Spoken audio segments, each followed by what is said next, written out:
I would like to have 2 coffees to go, please. Okay, slower. I. It's an I hand, and just place it on your chest.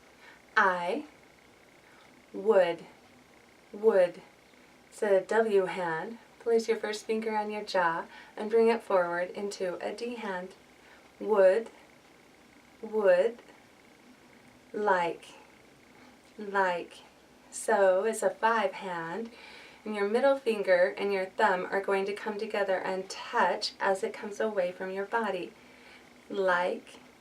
Make sure your other fingers are straight. Like. 2. Just swing your first finger out. 2. You don't have to move any of your arm. Just, whoops, just 2. 2. Have. Place your fingertips right here on your shoulder blade. Have. This 2, the number 2. 2. Coffees. Coffee.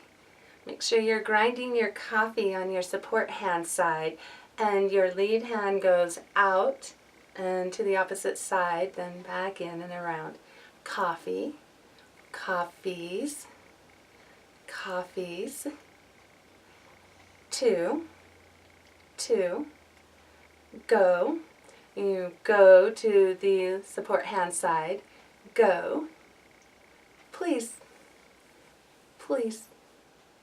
So, like this.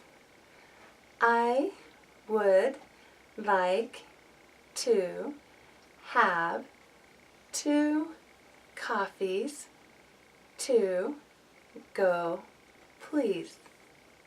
Or, I would like to have 2 coffees to go, please.